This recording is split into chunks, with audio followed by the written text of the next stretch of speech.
Bueno, ¿qué tal? Bienvenidos y bienvenidas al último video de la serie La Pregunta por el Ser. Y en este episodio, que es el episodio 4, vamos a tratar sobre la filosofía heideggeriana. Nuevamente vamos a hacer un salto espacial y temporal, nos vamos a Alemania, nos vamos al siglo XX. Y bueno, vamos a ver cómo estos temas que estuvimos tratando en los videos anteriores son, digamos, retomados y bastante modificados de manera crítica por Martin Heidegger. Así que bueno, vamos a iniciar nuestro recorrido. Bien, vamos a situar un poco a Heidegger y a su filosofía. Heidegger nace en 1889, muere en 1976 y lo primero que tenemos que decir, ya abordamos la polémica directamente, es que está probado por una serie de documentos y de conferencias y lecciones que aparecieron recientemente de la obra heideggeriana, que Heidegger formó parte del gobierno nazi de Alemania, incluso parece que vendía gente en la Universidad de Friburgo. De hecho, bueno, Heidegger fue discípulo de Husserl y cuando Husserl tiene que renunciar a Friburgo justamente porque era judío, Heidegger tomó sin ningún tipo de problemas el cargo de su maestro exiliado. Así que bueno, es un personaje bastante oscuro y polémico desde el punto de vista político, pero bueno, lamentablemente la filosofía de Heidegger es una filosofía que marcó una tendencia muy importante en toda la filosofía del siglo XX, sobre todo en lo que fue en Francia. Francia en los años 40, los años 50, piensen que Heidegger, por ejemplo, es el padre de lo que es el existencialismo de Sartre. Bueno, todo lo que es la fenomenología tiene un desarrollo muy importante también en Francia, con Merleau-Ponty, por ejemplo. Y bueno, tenemos todas estas pruebas, estas evidencias de la relación de Heidegger con el gobierno nazi salieron bastante tardíamente en la historia. La filosofía heideggeriana, sobre todo la que viene después de los años 30, en su digamos, vinculación con el gobierno nazi, es una filosofía bastante crítica en el sentido de que es muy difícil poder encontrar algún vínculo directo entre lo que Heidegger escribió y el régimen nazi. Lo mismo va a pasar bueno, con la obra que vamos a discutir ahora, que es Ser y Tiempo, donde bueno, todavía Heidegger recién estaba peleando por un puesto en la universidad, es como la obra que lo hace saltar a la fama académica, pero bueno, dentro de lo que es Ser y Tiempo tampoco encontramos lecturas que tengan una tendencia a un corte nacional socialista. Como les decía, esta información saltó a la luz hace poco, donde bueno, se han encontrado conferencias y clases que dio Heidegger, donde bueno, muchos de sus conceptos están alineados con la propuesta del nacionalsocialismo, con la idea de raza, el destino del pueblo, incluso cosas bastante racistas. Pero bueno, como les decía, lamentablemente, más allá de que este personaje oscuro desde la política, la filosofía heideggeriana no la podemos pasar por alto como uno quisiera, porque bueno, nos perderíamos gran parte de lo que son los desarrollos filosóficos posteriores del siglo XX. Así que bueno, vamos a hacer un breve recorrido por Ser y Tiempo, como les decía, la obra más conocida de este autor. Ustedes tienen una traducción en la bibliografía obligatoria, que es la traducción de José Gaos. José Gaos era un filósofo español que en realidad en la época de Franco se exilió a México y es uno de los traductores más reconocidos de Heidegger porque lo que hace Gauss en sus traducciones es como conservar de manera más pura, si se quiere, el alemán de Heidegger, que es bastante enroscado. O sea, ustedes lean la traducción de Gauss, se van a querer matar porque, digamos, Gauss mantiene esa escritura rara que tiene Heidegger en el alemán. Les vamos a subir también en la bibliografía optativa otra traducción que es de un filósofo chileno que se llama Mario Rivera, que está un poco más ayornada a nuestra forma de hablar. Entonces, si tienen alguna duda con algún pasaje en la traducción de Gauss, siéntanse libres de tomar la traducción de Rivera para aclararlo. De todas maneras, también, al igual que con las otras fuentes, tenemos bastante bibliografía crítica en la bibliografía optativa a la que pueden recurrir para aclarar algunos de los conceptos.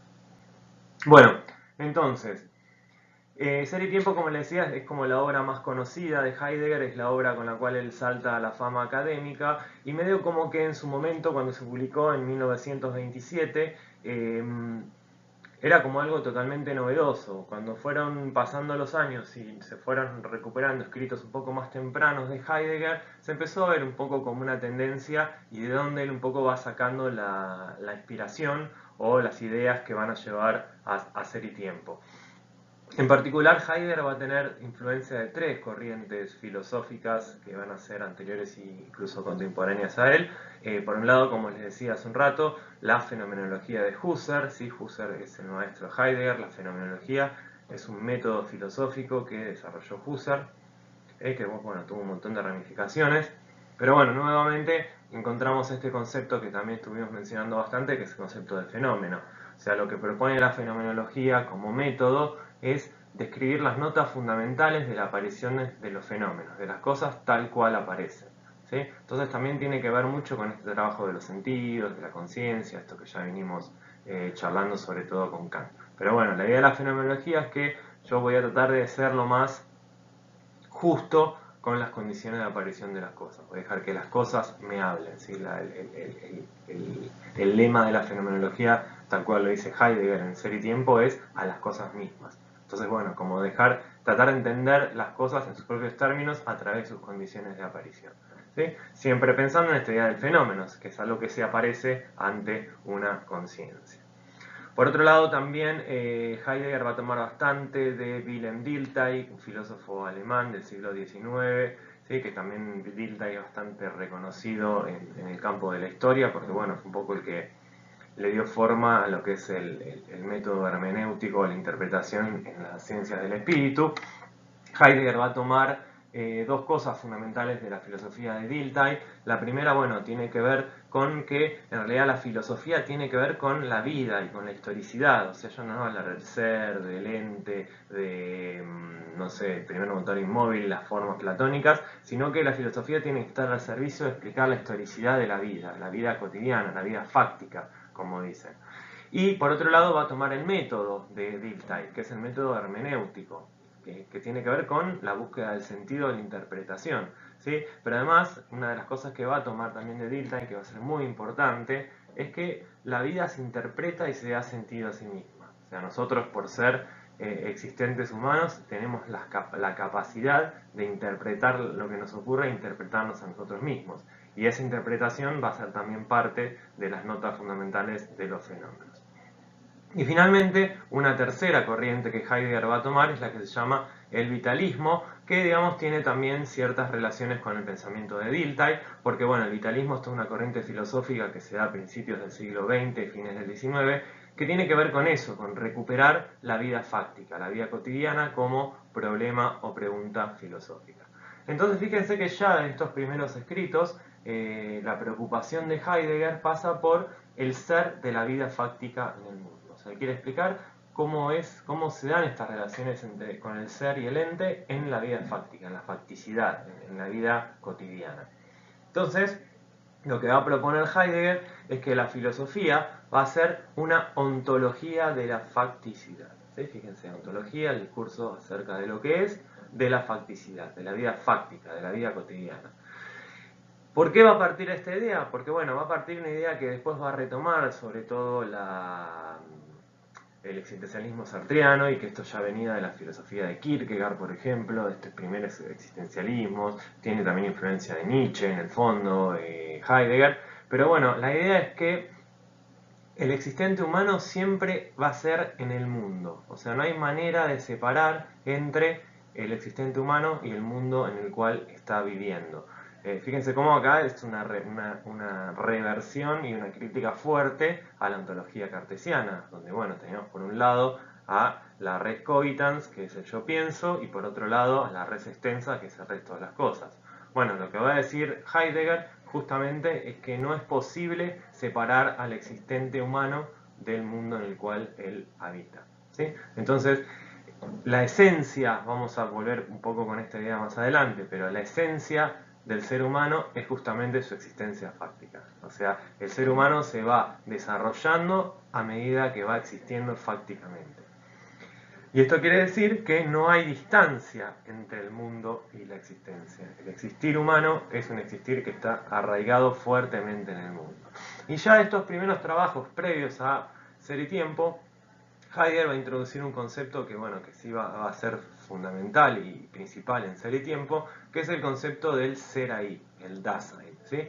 Él va a decir que el existente humano siempre es ahí, en el mundo, ¿sí? Dasein significa eso, ser ahí. ¿Qué quiere decir esto? Que no hay una esencia en el ser humano, o en el existente humano, mejor dicho, que sea previa a su existencia en el mundo. Y esto es importante y esto es también uno de los puntos que va a tomar bastante fuerte la filosofía del existencialismo de Sartre, porque no hay una esencia previa en la cual el existente humano se va desarrollando. Si se acuerdan cuando hablamos de Aristóteles, hablamos de este tema de la causa final, del telos, de lo que es por naturaleza, ¿sí? Que las cosas tienden a desarrollarse a su esencia, de la potencia hacia el acto, etcétera, etcétera, etcétera. Bueno, para Heidegger no existe una diferencia entre la esencia y la existencia. Entonces, como el ser humano es existiendo, siempre va a tener la forma de un proyecto, o sea, siempre va a ser algo que está en elaboración, siempre va a ser algo que si lo pensamos en términos aristotélicos va a ser en potencia, nunca va a ser algo en alto, ¿sí? Nunca termina de realizarse ni de definirse definitivamente en una esencia particular. Entonces, bueno, esto es un poco el contexto en el cual aparece esta obra Ser y Tiempo, cuáles son las influencias que tiene Heidegger a la hora de sentarse a escribir esta obra.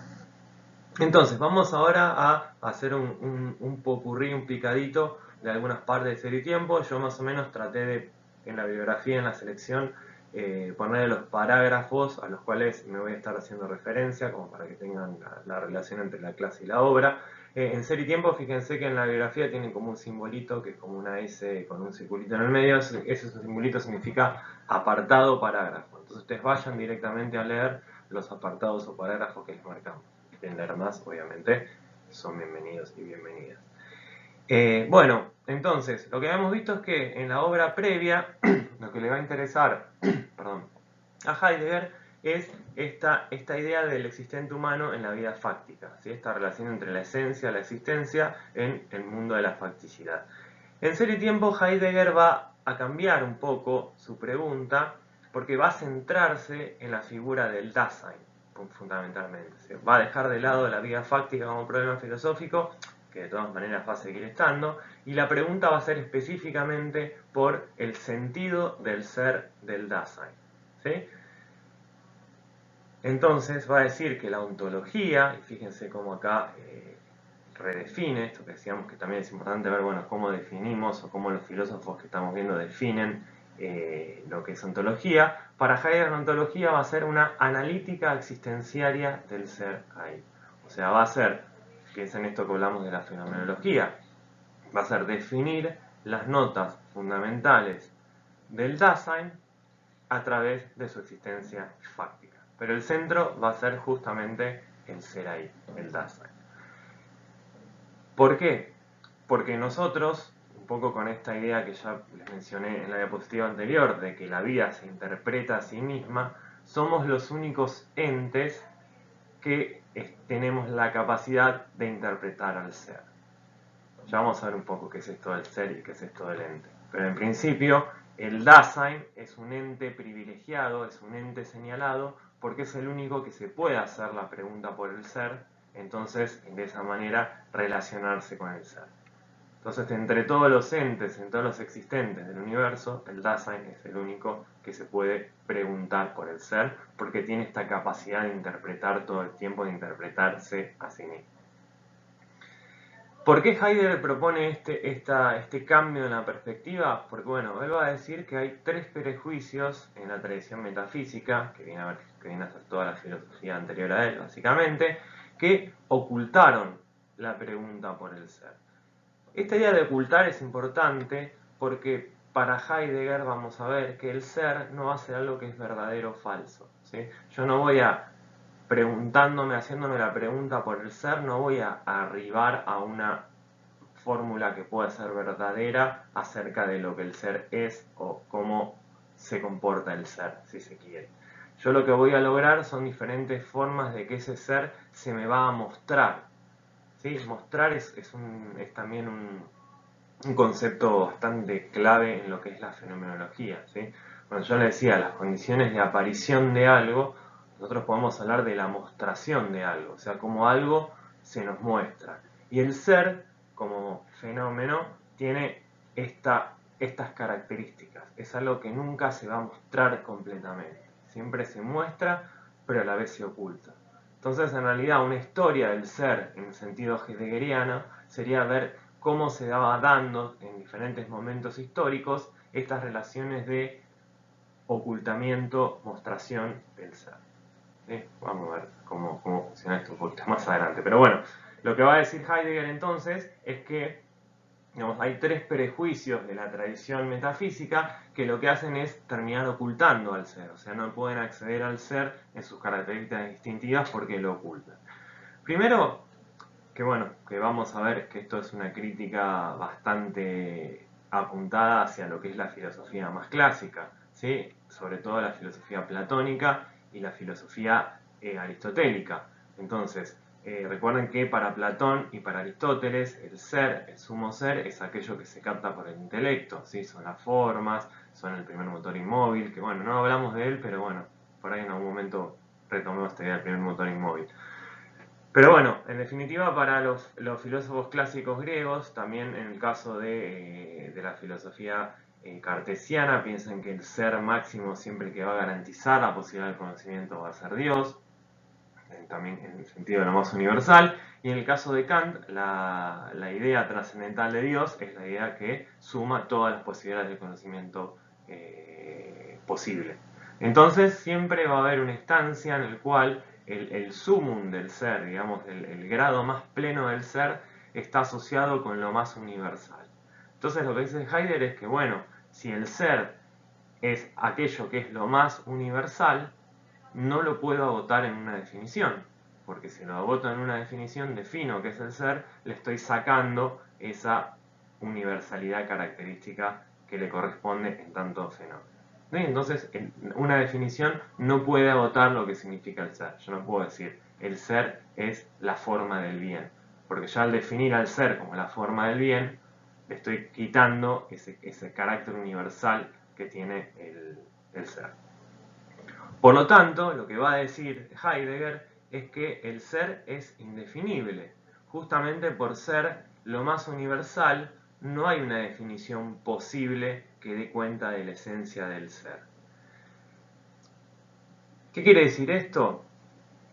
Y acá es donde también hay otra de las críticas que ahora vamos a retomar un poquito más adelante cuando hablemos de la diferencia ontológica entre el ser y el ente.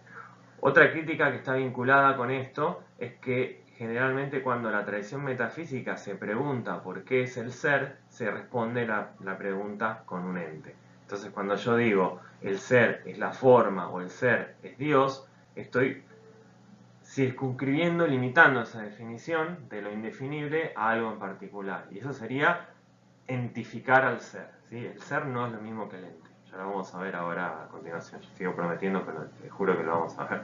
Entonces, justamente como es el más universal de los conceptos, el ser va a ser indefinible. No hay una definición que pueda comprender la esencia del ser. Y por otro lado, y esto es bastante interesante, va a decir que otro prejuicio es que justamente el ser es el más comprensible de los conceptos, porque nosotros justamente, como somos Dasein, como tenemos esta capacidad de interpretarnos, de vivir en una vida fáctica en la cual tenemos ciertas relaciones con los entes, siempre tenemos una precomprensión del ser. O sea, ya tenemos una comprensión de lo que significa el ser. Pero justamente el problema es esa precomprensión, o sea, este prejuicio, como diría la tradición hermenéutica, porque eso es lo que nos oculta lo que implica realmente el ser. ¿Se entiende? O sea, ya por vivir en una interpretación del ser, producto de nuestra facticidad de la existencia, ese prejuicio, separado de juicio previo, nos oculta entonces lo que el ser sería en realidad. Entonces, justamente la pregunta sería, está bien, nosotros ya tenemos una precomprensión del ser, pero esa precomprensión no es originaria, o sea, no es lo que el ser realmente es. Entonces tenemos que sacarnos de encima de estos prejuicios para poder acceder entonces a estas notas características de lo que es el ser. Y otra cosa importante que propone en Ser y Tiempo Heidegger es que en realidad no se va a preguntar, la pregunta por el ser no va a ser una pregunta, bueno, ¿qué es el ser? ¿Sí? Porque bueno, si preguntamos qué es el ser, lo más probable es que terminemos cayendo nuevamente en los prejuicios que trata de superar. Entonces la pregunta que se va a hacer Heidegger es por el horizonte de sentido en el cual el ser se manifiesta. Este concepto de horizonte es muy importante, tanto en la filosofía heideggeriana como en la husserliana, y yo les diría que es uno de los aportes más interesantes de la fenomenología. ¿Sí? La idea de horizonte básicamente, se las comento rápido porque está jugando bastante también detrás de la filosofía heideggeriana, es que piénsenlo en términos de la Gestalt, ¿sí? La teoría de la percepción. O sea, nosotros cuando vemos algo, lo vemos en términos de figura y fondo. ¿Sí? Cuando nosotros prestamos atención a algo, eso se vuelve figura y las otras cosas que están atrás se quedan como si fuera el fondo. Piensen, no sé, en este escritorio en el cual yo estoy sentado hablándoles. Yo en mi escritorio tengo el estuche de mis anteojos, entonces cuando yo dirijo la atención a ese estuche, el estuche se convierte en figura y todo el resto del escritorio queda como fondo. Ahora bien, si yo varío mi atención a diferentes objetos que también están en el escritorio, como el mouse, el teclado o los parlantes, cambia la relación entre figura-fondo y el estuche de los anteojos que yo tomé en primera instancia pasa a formar parte del fondo. Entonces el fondo en realidad no es algo que está de manera pasiva o indiferente porque yo permanentemente estoy cambiando entre la figura de fondo y yo también tengo un registro de lo que es ese fondo. Entonces lo que va a hacer la fenomenología, sobre todo husserliana, para abordar este tema, va a hablar de que cuando uno se focaliza en la figura, esa figura está en estado patente, mientras que el fondo queda en estado latente. Entonces yo puedo siempre, cuando yo percibo algo sobre un fondo, sobre un escritorio, estoy percibiendo la figura de manera patente y también el fondo de manera latente. Husserl va a decir que, el objeto que yo estoy focalizando mi atención lo estoy percibiendo, mientras que el fondo lo estoy apercibiendo. ¿Se acuerdan que este es un concepto que ya mencionamos en el caso de la filosofía kantiana, con la percepción originaria del yo? La apercepción tiene esta idea, este concepto en el fondo, en el cual es una percepción latente, que en cualquier momento yo la puedo pasar al primer plano y convertirse en patente.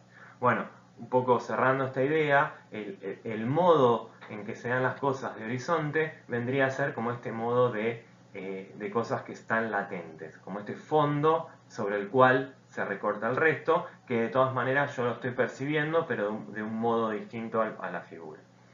Entonces, en vez de preguntarse por qué es el ser, o sea, en vez de preguntarme, bueno, qué es el estuche de anteojos que tengo sobre mi escritorio, me pregunto por el horizonte de sentido en el cual se me muestra el ser.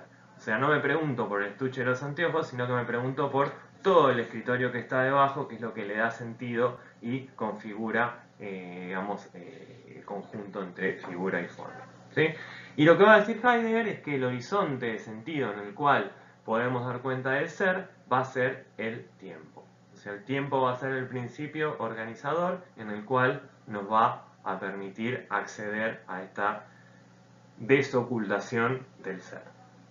Por eso la obra se llama Ser y Tiempo. Igualmente, si se toman el trabajo una vez en su vida de leer completamente la obra Ser y Tiempo, cuando llegan al final dicen, bueno, ¿qué onda el ser y el tiempo?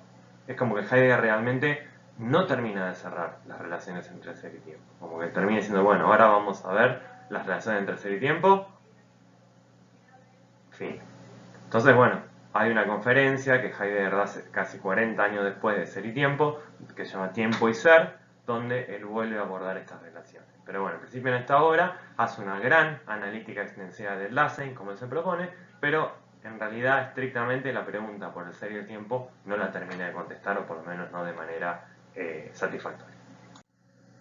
Bien, esto que les comentaba, ahí está, hace un rato, con respecto a lo que es la diferencia ontológica. ¿Sí? La diferencia ontológica también es un concepto clave en la filosofía heideggeriana, porque significa que va a haber una diferencia fundamental entre el ser y el ente. ¿Sí? El ser siempre va a ser el ser de un ente. ¿Sí? ¿Qué quiere decir esto? Quiere decir que yo digo, no sé, una mesa, un árbol, un gato, otra persona, son entes. Y son entes porque justamente todos estos elementos que yo les mencioné participan del ser. Entonces, en realidad el ser siempre tiene que ver con el ente, porque el ente es porque participa en el ser, es un trabalenguas esto, lo siento. Pero no es lo mismo el ser que el ente. Entonces lo que dice Heidegger es que, bueno, no tenemos que confundir el ser del ente con el ser en cuanto tal. O sea, una cosa es el ente y otra cosa es el ser. Están relacionados porque el ente es en función de su relación con el ser, pero el ser del ente no agota al ser en general. ¿Sí? Entonces, si bien cuando yo accedo al ser, sí o sí tengo que acceder mediante un ente, lo ente no agota al ser. Entonces, hay una diferencia entre que es el ser de los entes, que lo compartimos todos por el hecho de ser, y el ser en sentido absoluto. ¿Sí? La pregunta por el ser que se hace Heidegger es por el ser en sentido absoluto, es cuál es el horizonte en el cual se va a mostrar el ser, que va a ser el tiempo. ¿Sí? Pero para llegar a eso vamos a ver que también vamos a necesitar elaborar y discutir el ser de los entes, o sea, de los otros entes que pueblan al mundo.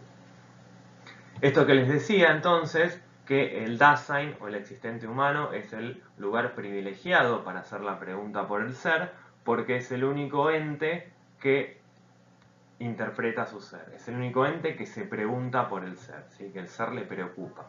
Entonces, de todos los entes posibles, que son entes porque comparten el ser, el Dasein es el único ente que se puede hacer la pregunta por el ser.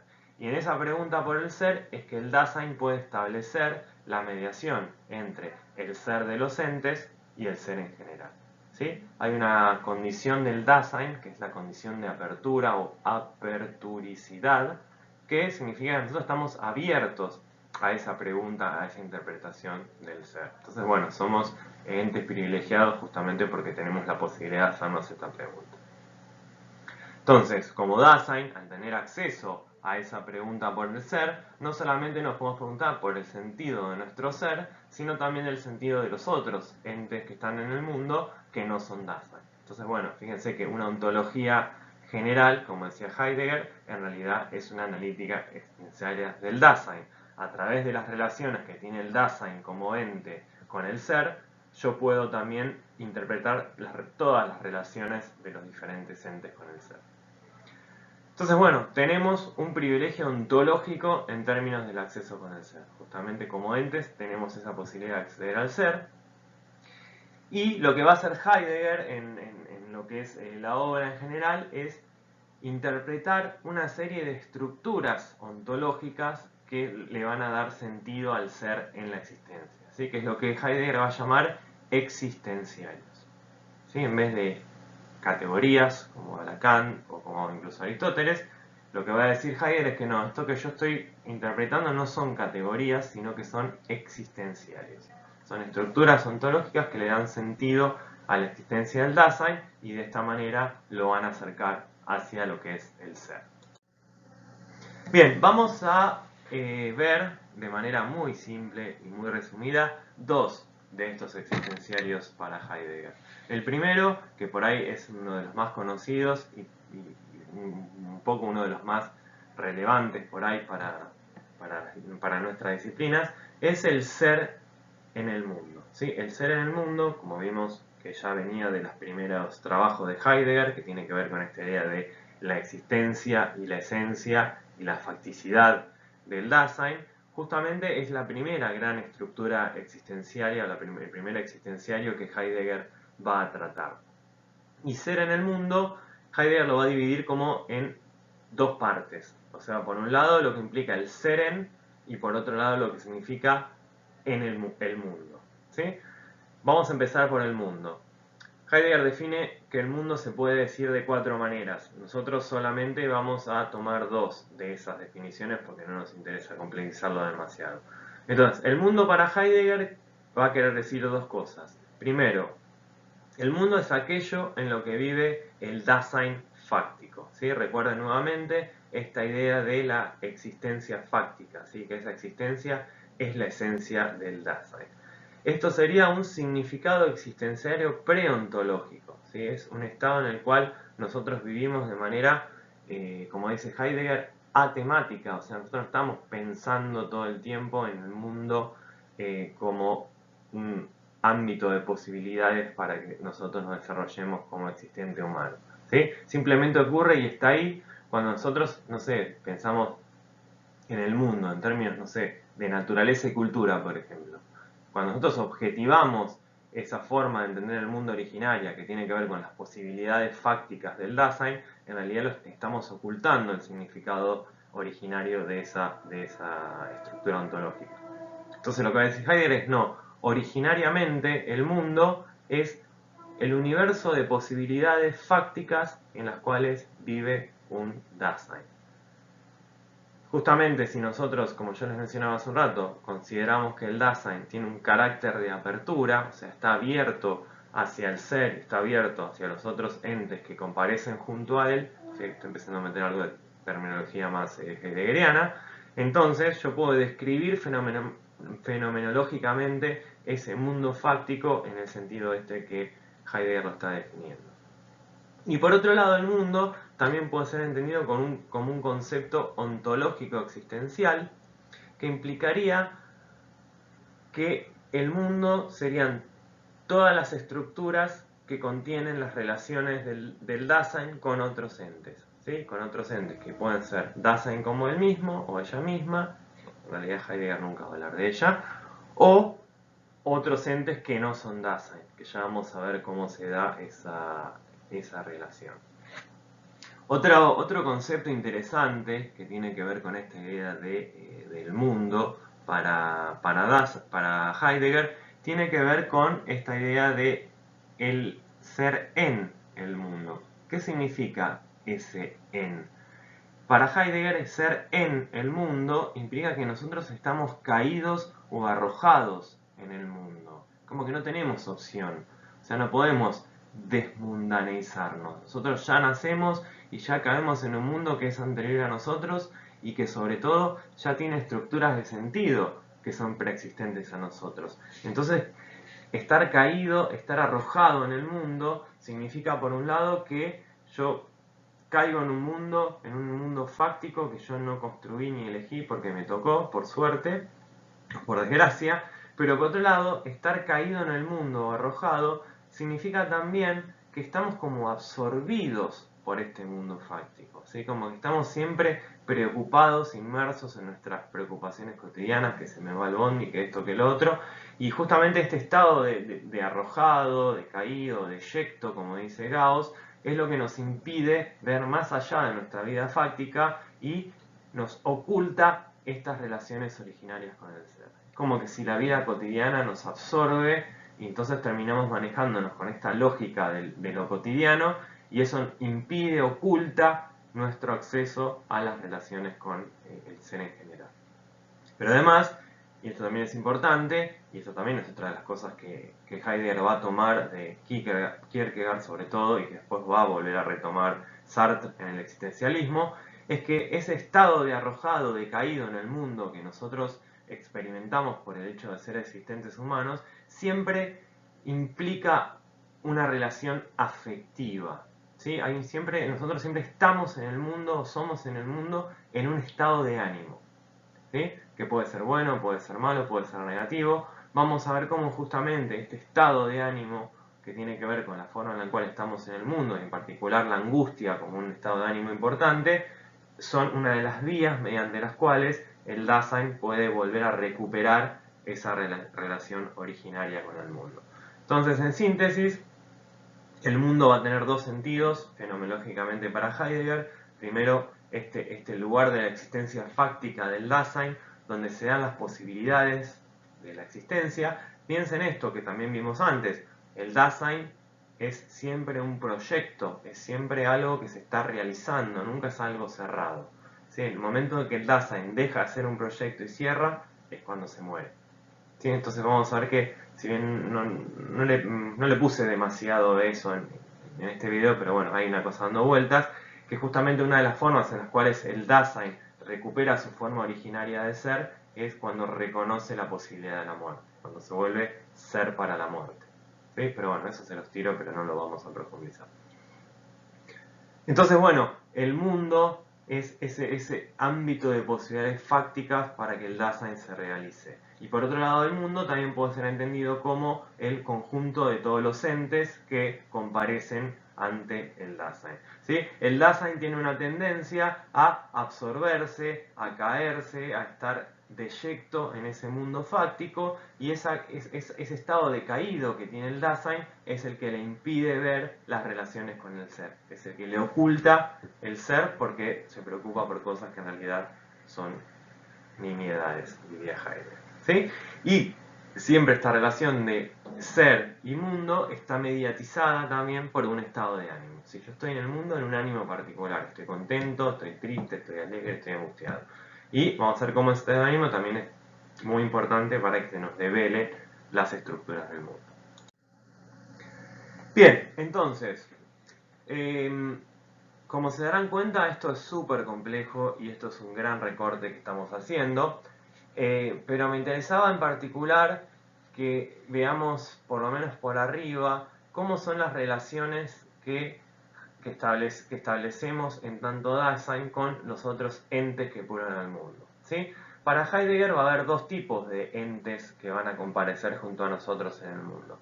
Primero, los otros entes que son Dasein, o sea, la intersubjetividad, eso no lo vamos a ver por ahora, pero sí me interesa cómo Dasein se relaciona con los entes que no son Dasein, o sea, los entes que son diferentes, ¿sí? Que no tienen esta capacidad de interpretarse, que es lo que Heidegger denomina entes intramundanos, porque son parte intrínseca de lo que es el mundo. ¿Sí? Vamos a ver un poco esto de cómo podemos entender el mundo en esta construcción fenomenológica originaria que nos propone Heidegger.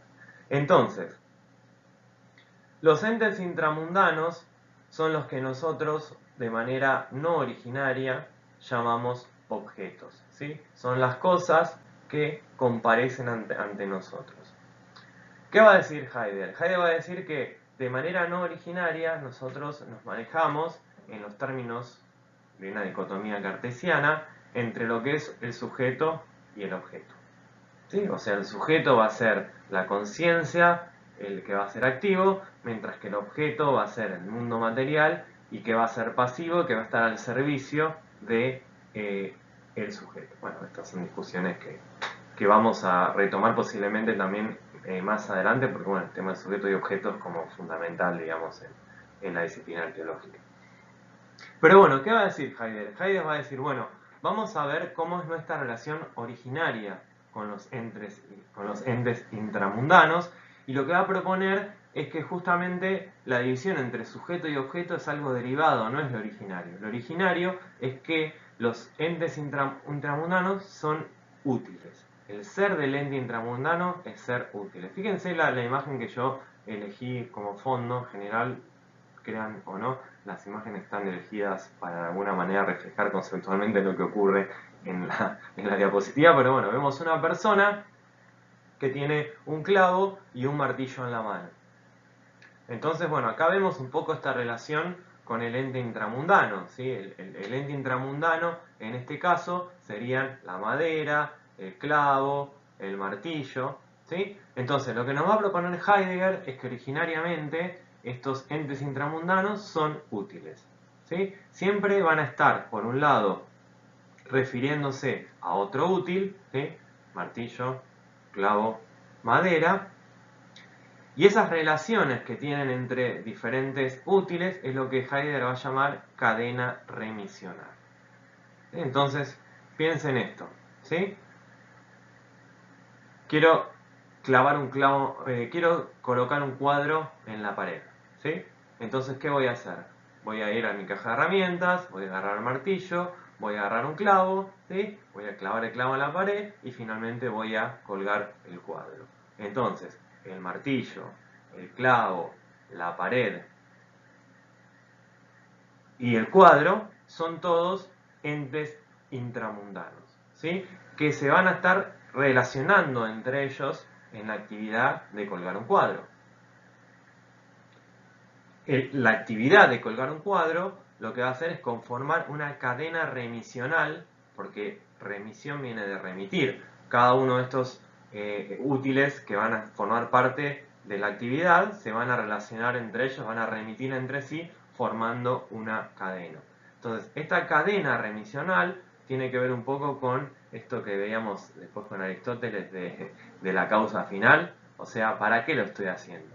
¿Sí? Entonces, estas cadenas remisionales tienen como última propiedad distintiva un ser para. Entonces, ¿cuál es el ser del martillo? ¿Cuál es el ser del clavo? Bueno, es ser para colgar un cuadro en la pared, por ejemplo, en esta actividad específica.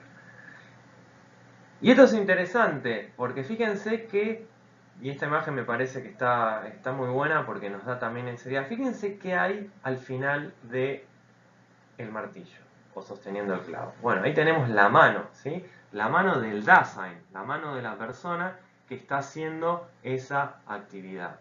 Entonces, desde una perspectiva originaria, fíjense que no solamente hay una cadena remisional que nos está remitiendo a estos diferentes útiles entre sí en el marco de realizar una actividad, sino que siempre al final de esa cadena remisional va a estar el Dasein.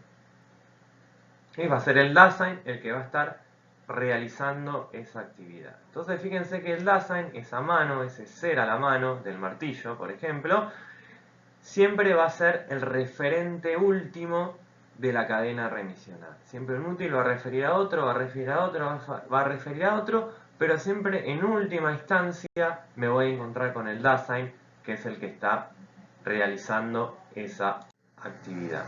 ¿Sí? Entonces, cuando yo lo pienso de esta forma, de esta manera que tiene que ver con el ser para y la cadena remisional que conforma el útil, y que al final de esa cadena remisional está justamente el Dasein, fíjense que esta separación entre el mundo de los objetos y del sujeto se vuelve totalmente borrosa, porque en la actividad de colgar un cuadro, yo no estoy agarrando el martillo y el clavo pensando todo el tiempo que son un objeto diferente a mí. Yo estoy inmerso en la actividad que estoy haciendo. Entonces, en realidad es muy difícil pensar en el límite. Voy a volver a la diapositiva anterior un segundo. ¿Puedo? Bueno, parece que no se puede mientras filmo, pero bueno, recuérdenla. Siempre al final de esa cadena de un ser para, esa cadena remisional, va a estar la mano del Dasein. Va a estar el Dasein, que es el que va a tener el proyecto, la actividad, el que la va a realizar. Entonces, originariamente, no existe la separación entre el sujeto y el objeto. Eso es lo que yo pienso, racionalizo en una segunda instancia. ¿Sí? En términos heideggerianos, cuando yo voy, clavo el clavo en la pared y cuelgo el cuadro, y no pienso en lo que estoy haciendo, que es lo que hacemos la mayor parte del tiempo, porque si no volveríamos locos, lo que estoy haciendo es reproduciendo esa relación con esta cadena remisional de útiles de manera atemática, no la tematizo, no la pienso. Fíjense que la A es el alfa privativa del griego, ¿sí? A percepción, A temática. Entonces, no la tematizo, no la pienso. Cuando yo la tematizo o la pienso, ahí es donde entro a jugar en la explicación entre sujeto y objeto. Entonces, un poco la idea es esta, de una forma originaria de relacionarme con los útiles, cuando yo la tematizo, voy a una forma derivada, que sería la forma sujeto-objeto. Entonces, volviendo un poco a esta idea de la mundanidad, las cadenas remisionales y el ser del útil, ¿sí? Entonces, acá pasa un poco lo que nos pasaba con el tema del tiempo y el espacio en la filosofía kantiana.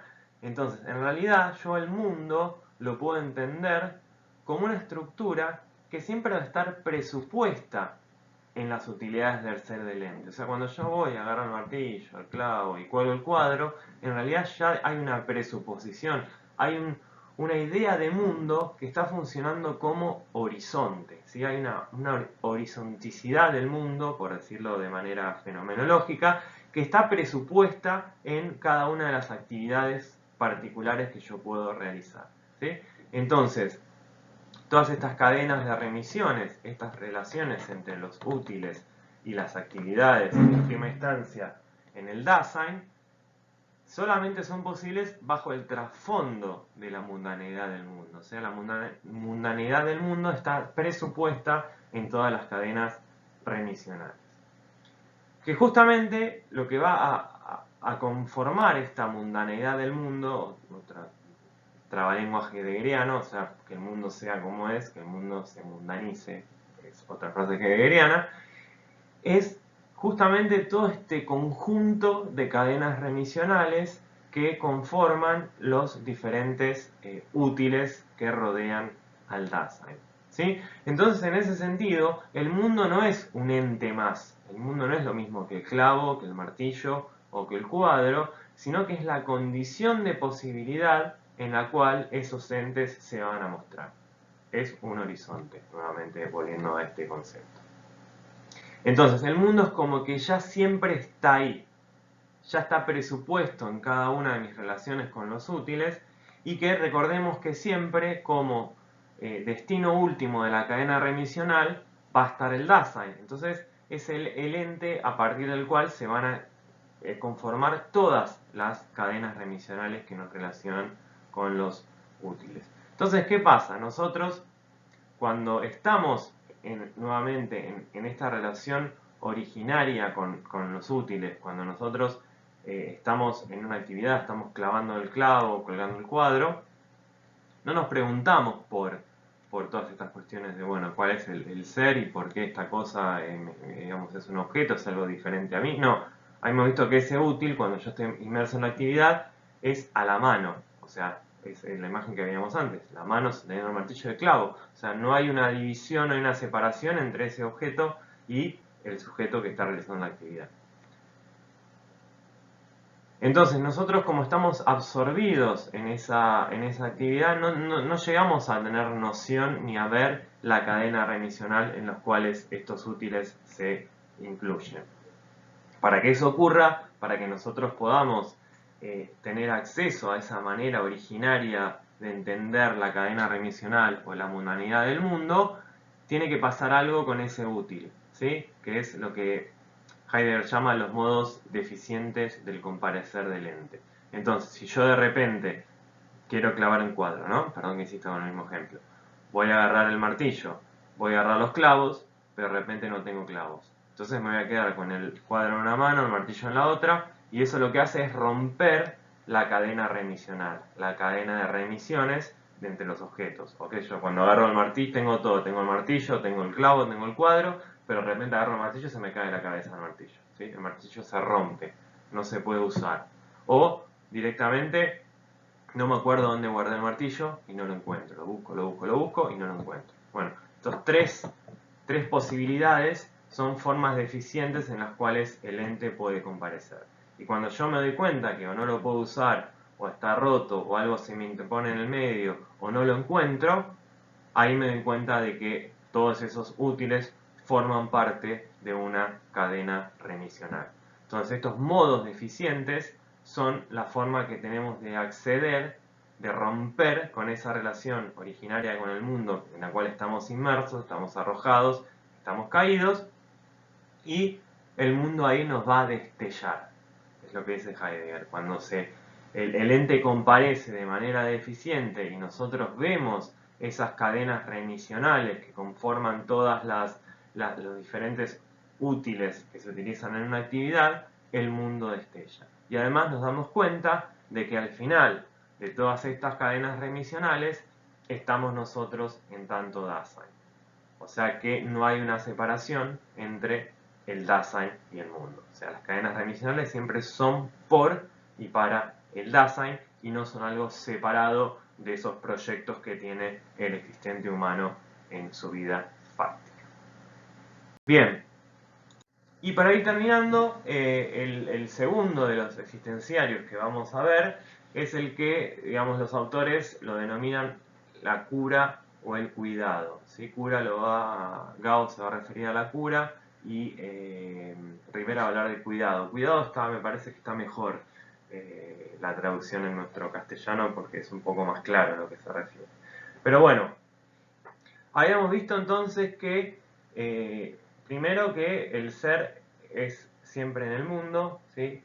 Y que el ser en el mundo va a tener esta característica de estar arrojado o caído en el mundo, ¿sí? Tenemos una existencia fáctica en el mundo, caemos a un mundo que no elegimos, el mundo está compuesto de estructuras de significado que nosotros no elegimos, pero somos, digamos, estamos inmersos en ella, y esta idea de estar arrojado en el sentido de caer en un mundo preexistente y por otro lado de estar inmersos en ese mundo, o sea, de estar en nuestra vida cotidiana sin, digamos, preocuparnos demasiado por cuestiones como el ser del ente, el ser en general y esas cuestiones. Otra cosa que habíamos mencionado también es que el estado de arrojado, esta relación que tiene el Dasein con el mundo, justamente implica un estado afectivo, ¿sí? Entonces nosotros estamos arrojados en el mundo, caemos en este mundo, somos en el mundo, no hay distancia entre nuestro ser y el mundo, siempre a partir de un estado de ánimo o disposición afectiva. Entonces el mundo no nos es indiferente, no nos da lo mismo, sino que el mundo siempre nos importa, el mundo nos afecta. Lo que pasa en ese mundo, de las posibilidades, de los proyectos del Dasein, nosotros siempre lo vivimos de una situación que tiene que ver con un estado de ánimo. A ver si me siguen con esto, ¿sí? Entonces, habíamos visto que la esencia del Dasein es su existencia. Habíamos visto que el Dasein es siempre un proyecto que se va desarrollando a lo largo de la existencia, pero que no tiene un punto final, no tiene un destino, no tiene una esencia en la cual el Dasein se tiene que realizar, ¿sí? Sino que justamente su realización es a través de su existencia fáctica. Entonces, digamos, nosotros en tanto Dasein, en tanto que vivimos en un mundo y estamos en un estado de ánimo, no podemos evitar proyectarnos, ¿sí? De hecho, el estado de arrojado, por eso está buena la traducción de Gauss, porque juega con estas cosas. Para Gauss, el estado de arrojado o caído, él va a decir que se llama estado de yecto, ¿sí? Lo van a ver en la traducción, estado de yecto. Y él juega con la idea del proyecto. Entonces nosotros como Dasein, que vivimos en un mundo fáctico, es un mundo de posibilidades. Entonces no podemos evitar hacer proyectos, o sea, proyectar nuestro estado de arrojado actual. En palabras sencillas, porque la frase de Heidegger para definir eso es como 20 palabras con guiones una atrás de la otra. Entonces, nosotros no solamente estamos arrojados, estamos yectos en el mundo, sino que por esta misma característica de estar arrojado, de estar yecto en el mundo, siempre vivimos pensando en las posibilidades futuras, siempre vivimos proyectando nuestra existencia, ¿sí? Y justamente esa existencia fáctica, esa falta de definición, esa falta de esencialismo en el Dasein, esto que dijimos que el Dasein es siempre proyecto, tiene que ver con también que el Dasein es libre en algún punto de constituirse como proyecto, de ser su propio proyecto, de proyectar sus posibilidades hacia el futuro en un camino que él elige. Fíjense que este punto va a ser el punto central del existencialismo de Sartre, el tema de la libertad, la existencia y la posibilidad de elección, ¿sí? Sartre va a ser como más extremo, va a decir que bueno, que nosotros somos todo elección, y que cada vez que respiramos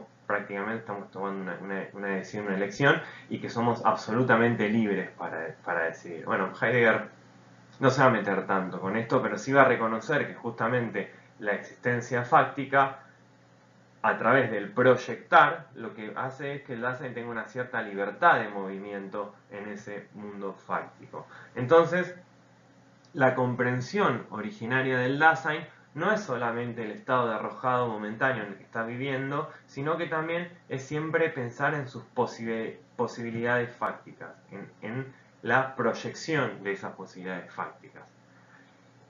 Y justamente esta libertad, y esto también es otra cosa que va a tomar el existencialismo y que también va a tomar, que toma también de Kierkegaard, de Heidegger, produce angustia.